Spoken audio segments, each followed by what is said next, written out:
اللہ کے حبیب صلی اللہ تعالی علیہ وسلم نے فرمایا ہے لِكُلِّ شَيْءٍ قَلْبٌ وَقَلْبُ الْقُرْآنِ یاسین، ہر چیز کا ایک دل ہوتا ہے اور قرآن کا دل سورہ یاسین ہے۔ یقیناً سورہ یاسین قرآن عظیم کا دل ایسے ہے کہ ہزاروں دلوں میں اتر بھی جاتا ہے، اور ہزاروں نہیں کروڑوں دلوں کا سکون ہے۔ یہ ہماری آنکھوں کی جلا ہے، ہماری روح کی غذا ہے، ہماری بیماریوں کی شفا ہے، اور ہم سب کے لیے غذا بھی ہے، دوا بھی ہے، شفا بھی ہے۔ عزیزان گرامی، سورہ یاسین کی فضیلتوں میں بہت سارے روایات مروی ہیں، احادیث کریمہ سے بھی۔ مختصر یوں کہ بندہ جس نیک مقصد کے تحت سورہ یاسین تلاوت کرے، اللہ اسے اس کے مقصد میں کامیابی عطا کرے گا۔ اسی طرح سے خاص طور پر چند جو منقول ہیں روایات اور بزرگوں نے لکھے ہیں، وہ یوں کہ سورہ یاسین کی تلاوت کرنے والے کو فاقہ کبھی نہیں آئے گا، محتاجی کبھی نہیں آئے گی۔ اتنا ہے کہ اللہ رب العزت اسے کسی اور کا محتاج نہیں بنائے گا۔ سورہ یاسین کی تلاوت کی پابندی کرنے والا دوسروں کے سامنے ذلیل کبھی نہیں ہوگا، اللہ رب العزت اس کو ہمیشہ سر بلند رکھے گا۔ اور ایک بڑی بات یہ ہے کہ سورہ یاسین کی تلاوت کی پابندی کرنے والا چاہے پتھر دل، سخت دل حاکم کے سامنے بھی جائے، اس کا دل نرم ہو جائے گا۔ اس کا رعب اللہ تعالیٰ سامنے والے کے سینے پر ڈال دیتا ہے، کیسا بھی وہ حاکم سامنے کیوں نہ ہو، لیکن وہ اس پر نرمی کرنے پر مجبور ہو جائے گا۔ اسی طرح سورہ یاسین کے متعلق بزرگوں نے یہ بھی لکھا ہے کہ اگر کوئی جنگل میں راستہ بھٹک جائے، سورہ یاسین کی تلاوت کرے، اسے راستہ مل جائے گا۔ اگر کوئی بھوک کی شدت سے تڑپتا ہو اور کھانے کی کوئی چیز نہ ہو تو سورہ یاسین کی تلاوت کرے، مولا اس کی بھوک کو ختم فرمائے گا، کیونکہ یہ غذا بھی ہے، روحانی غذا بھی ہے، اور اللہ تعالیٰ اس کو جسمانی غذا کے طور پر تمہیں منتقل فرمائے گا۔ اور سب سے بڑی بات تو یہ ہے کہ سورہ یاسین کی تلاوت کرنے والے کا خاتمہ ایمان پر ہوگا، اس کی موت آسان کر دی جائے گی، موت آسان کر دی جائے گی۔ ہاں، یاسین پڑھے اور اس کی آیتوں پر عمل بھی کرے، اس کے لیے فضیلت ہے۔ قیامت کے دن سورہ یاسین اس کی شفاعت کرے گا۔ حتیٰ کہ سیدنا احمد بن حنبل رضی اللہ تعالیٰ عنہ کی وہ بات میں نے شاید اس سے قبل عرض کی ہے آپ سب کے سامنے۔ امام احمد بن حنبل نزع کے عالم میں تھے، سکرات کے عالم، لوگ سب تعزیت کے لیے آ بھی گئے تھے آپ کے پاس۔ آپ کی وہ جھانکنی کا جو وقت ہوتا ہے، یہ بڑا کٹھن وقت ہے، اس کو ایکسپلین بھی کوئی کیسے کر سکتا ہے، کیونکہ اس وقت کے بعد تو پھر سارے لوگ دنیا سے چلے جاتے ہیں۔ نزع کی تکلیف کیسی ہوتی ہے، سکرات کا وقت کیسا ہوتا ہے، یہ بتایا بھی نہیں جا سکتا، بتانے والا تو دنیا میں واپس آتا نہیں، جس کو ہوئی ہے وہ سیدھے قبر میں چلا جاتا ہے۔ حتیٰ کہ بعض بزرگوں نے یہ کہا ہے اس کی تکلیف کو یوں اندازہ کر سکتے ہو کہ سکرات کے وقت اگر جسم پر مکھی بیٹھ جائے تو ایسا لگے گا کہ ایک پہاڑ بیٹھا ہے، اور اس کے لیے ایک بوند پانی ایک ندی پانی کے برابر لگتا ہے۔ ایک چمچ پانی یا تھوڑا سا چند قطرے پانی اسے ایک ندی بھر کے پانی کی طرح لگتا ہے، کہ اتنی شدت کی پیاس اور شدت کی تکلیف۔ ایسے حالات میں ایمان ڈگمگاتا ہے ہزاروں کا، وہ بہت ہی کٹھن وقت ہوتا ہے۔ آپ اندازہ کریں کہ یہاں ہم تھوڑی سی تکلیفوں میں اگر کوئی سہارا ملتا ہے تو اس کے پاس چلے جاتے ہیں، چاہے وہ کیسے بھی عقیدے کا کیوں نہ ہو، ہوتا نہیں ہے؟ بچہ بیمار ہے تو کبھی کسی کے پاس چلے گئے، مندر بھی چلے گئے، پتھر کے پاس بھی گئے، درخت کے پاس بھی چلے گئے، بس ہمیں سکون چاہیے، بیماری ختم ہونی چاہیے۔ جب ہم یہاں پر عافیت کے وقت، آرام کے وقت غلط راستوں پر چلے جاتے ہیں ہماری ضروریات پورا کرنے کے لیے، تو سکرات کے وقت جب شدت کی تکلیف ہو رہی ہو اور ابلیس لعین اس وقت آئے اور کہے کہ میں تمہاری تکلیف کو دور کروں گا، تمہیں راحت دوں گا، تمہارے جسم میں ٹھنڈک پہنچاؤں گا، اور میٹھا ٹھنڈا پانی اپنے ہاتھ میں لے کر کھڑا ہوگا، خوشبودار، کہے گا یہ پانی تیرے لیے میں لایا ہوں، تو وہ سکرات والا یہی پوچھے گا کہ کیا کرنا ہوگا. ابلیس کہے گا بس تو کہہ دے کہ میں عبادت کے لائق ہوں, سجدہ میرے لیے ہے, خدا کے برابر کا درجہ مجھے دے دے. تو عام ذہن رکھنے والا, ایک عام عقیدہ رکھنے والا, وہ یہ سوچے گا جان تو چھوٹ جائے, پریشانی میں جو مبتلا ہوں ایک بار بول دیں شاید یہ پانی پلا دے گا. تو وہ سکرات والا اس کے لیے کہہ دیتا ہے تو جو بول رہا ہے سب میں بولنے کو تیار ہوں, بس پانی پلا دے. تو جب وہ کفریہ کلمات بکتا ہے سکرات والا, تو شیطان وہ پیالہ زمین پر پٹکتا ہے اور تالیاں مارتے ہوئے جاتا ہے, اور اس کی روح قبض کر لی جاتی ہے, کفر پر موت ہوتی ہے. ایسے ایک دو نہیں, کئی لوگوں کے ایمان کو وہ موت کے وقت کھینچتا ہے, چھینتا ہے, ایمان پر ڈاکہ ڈالتا ہے. تو میرے عزیزو, یہ کٹھن وقت کی حفاظت کیسے ہو؟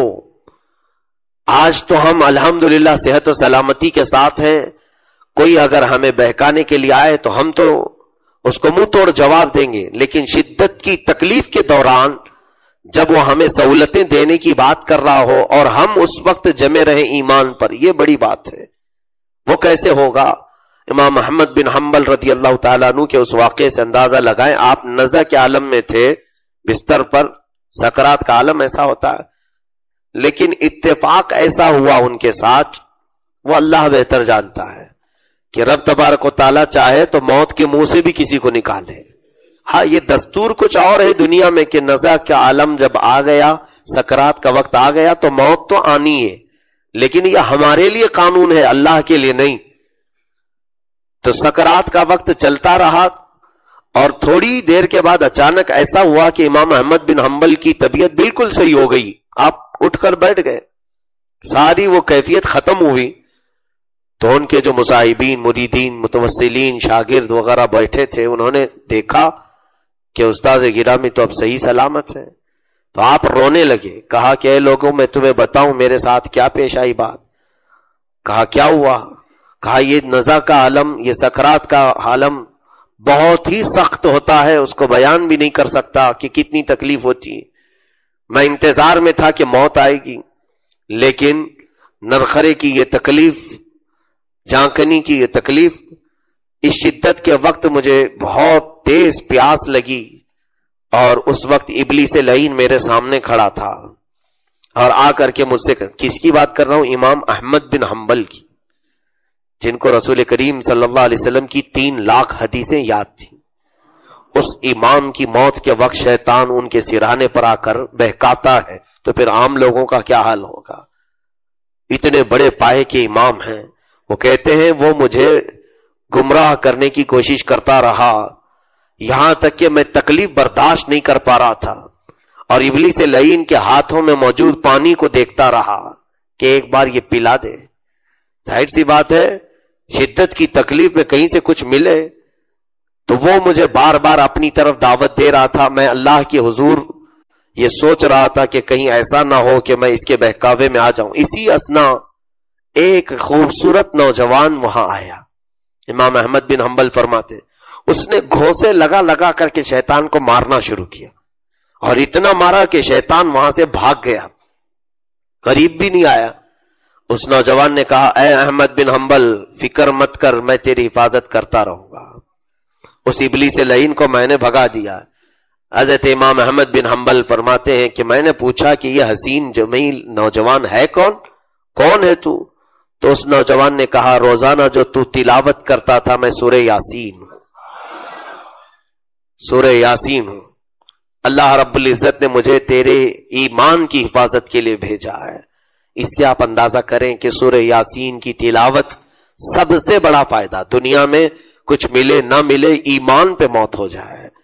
اگر یہ چیز ہو گئی تو پھر قیامت کے دن تو ہمارے وارے نیارے ہیں, اور نہیں کفر پر موت ہوئی تو دنیا میں تمہیں چاہے بادشاہت ہی کیوں نہ ملے, قیامت کے دن تو پھر ہمیشہ کی جہنم, ہمیشہ کی دوزخ, ہمیشہ کی آگ. اس سے بہتر ہے کہ دنیا کی اگر چند آسائشیں اور آرام نہ ملے اور مولا ایمان پر موت عطا کرے. عزیزان گرامی, سورہ یاسین کے جو چند میسیجز ہیں, جو پیغامات ہیں, وہ دل ہلا دیتے ہیں. اللہ رب العزت فرماتا ہے یا حسرتن علی العباد ما یأتیہم من رسول الا کانوا بہ یستہزئون الم یروا کم اہلکنا قبلہم من القرون انہم الیہم لا یرجعون. اللہ فرماتا ہے ان بندوں پر بہت افسوس ہے کہ جتنے بھی رسول ان کے پاس آئے رسولوں کا انہوں نے مذاق اڑایا، رسولوں کے ساتھ انہوں نے مذاق اڑایا. اور اللہ تعالیٰ فرماتا کیا تم لوگ دیکھتے نہیں، کیا معلوم نہیں ہے کتنے تم سے پہلے ایسے زمانے میں قومیں آئیں جن کو ہم نے ہلاک کر دیا، سب ختم ہو گئے. یہ تو دنیا میں ہلاک کیا ہے اور آخرت میں ان کے لیے دردناک عذاب ہے. میرے عزیزوں پچھلی قومیں جن لوگوں نے بھی نبیوں کی توہین کی، نبیوں کی نافرمانی کی، اللہ نے ان قوموں کو ختم فرمایا. ان قوموں کی عزت نہیں، ان قوموں کی کوئی اپنی حیثیت باقی نہیں رہی. یہ ہمارے لیے عبرت نہیں ہے تو اور کیا ہے.